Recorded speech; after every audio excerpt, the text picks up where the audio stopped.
else do you know about a parallelogram? This is a square, and you know Some big that tests are parallel coming 90 up soon. degrees. This includes the New Jersey Ask and GEPA tests. They are required by the state of New Jersey. Students also take tests about subjects they learned in regularly scheduled classes. These students are taking math tests. Before the test, the teacher usually reviews what will be on the exam. Ms. Tromlin of 5th and 6th grade advanced math explains about test facts and tips.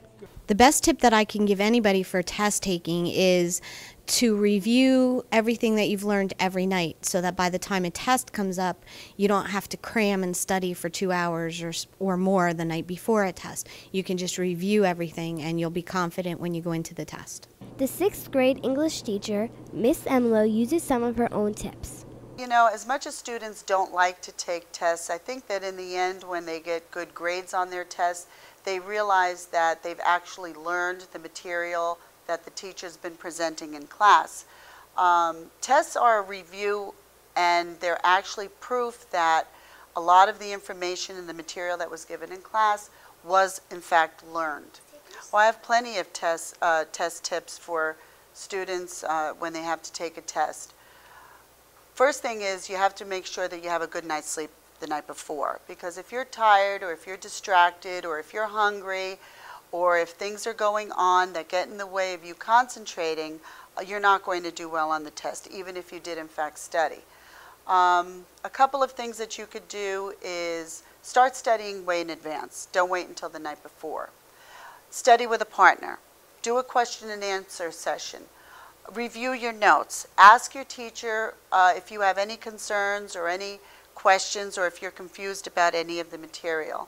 And I think that if you know the format of the test in advance, it really helps for you to do better on the test because you will know already what kind of strategies you need to prepare for and answer the questions correctly. Here are some student opinions on Miss Emilo's tests and quizzes. Yes, you should study for all the tests. If you miss like a few days and don't study, you're probably going to get a bad grade on it.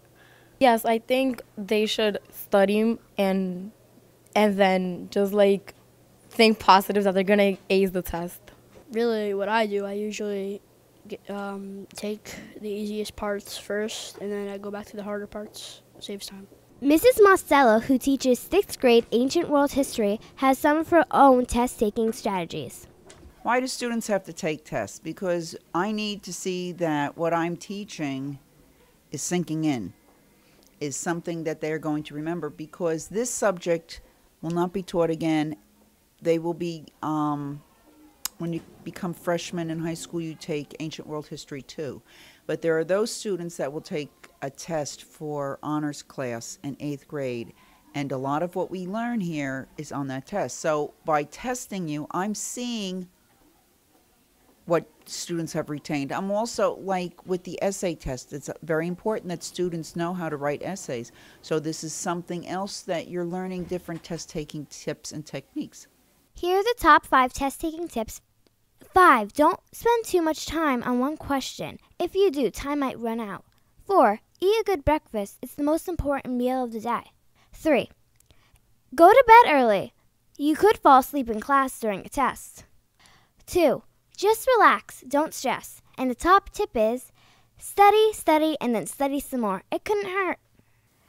Teachers are currently using a variety of materials to help increase the student test scores. These methods are important for students. They help them to remember and earn high test scores. Rowana Bassi, TBN.